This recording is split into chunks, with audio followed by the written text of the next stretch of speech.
Bonjour, je suis Etienne de chez F1 Distribution. Je vais vous présenter aujourd'hui notre contrôleur d'étanchéité 920 69 29 pour vérifier l'étanchéité des carburateurs. Donc vous avez la pompe avec le manomètre que vous avez ici pour vérifier l'étanchéité du pointeau. Différents tuyaux, donc le plus gros que vous adaptez ici directement sur la pompe, comme ceci.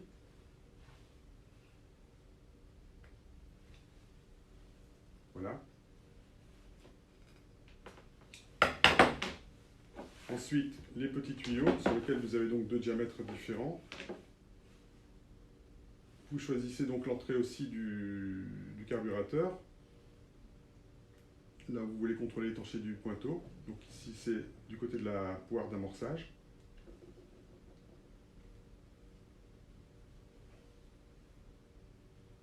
Comme ceci.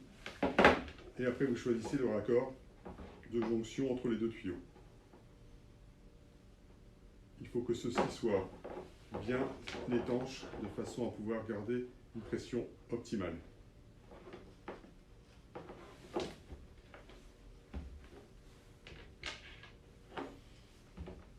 Donc le voici connecté. Pour vérifier l'étanchéité, il suffit tout simplement tout d'abord de vérifier que le robinet soit bien bloqué, ici, pour pouvoir mettre la pression dans le cœur du carburateur, et de pomper jusqu'à mettre la pression jusqu'à 0,1 bar. Et cette pression doit être maintenue au moins une trentaine de secondes. Le manomètre ne doit pas bouger de place. Là, en l'occurrence, on voit que ce carburateur a une fuite au niveau du pointeau. Ce qui va engendrer un problème de réglage du carburateur. Vous n'arriverez pas à régler correctement la carburation. Donc pour cela, il faut donc procéder au démontage, au remplacement du pointeau, des membranes aussi s'il y a lieu, donc par rapport au kit membrane adapté au carburateur. Voilà. Afin de vous démontrer un petit peu la différence entre un carburateur comme celui-ci qui fuit et un carburateur un carburateur similaire pour lequel le pointeau est tout à fait étanche. Vous verrez tout de suite la différence.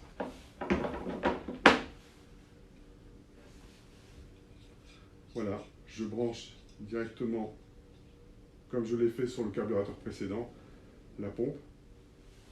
Et vous pouvez voir que l'aiguille ne bouge pas du tout. On a donc un carburateur qui est étanche au niveau de son pointeau. C'est donc un signe pour pouvoir le remonter en toute sérénité. Voilà. Pour libérer la pression, il suffit de tourner dans le sens inverse des aiguilles d'une montre le petit robinet en dessous de la pompe. J'espère que cette vidéo vous aura aidé pour utiliser ce nouveau produit. Vous pouvez retrouver toutes nos vidéos sur YouTube ou sur notre site internet www.f1distribution.com. Et si vous êtes un particulier, vous pouvez trouver la liste de nos revendeurs sur notre site. Et à bientôt pour une prochaine vidéo.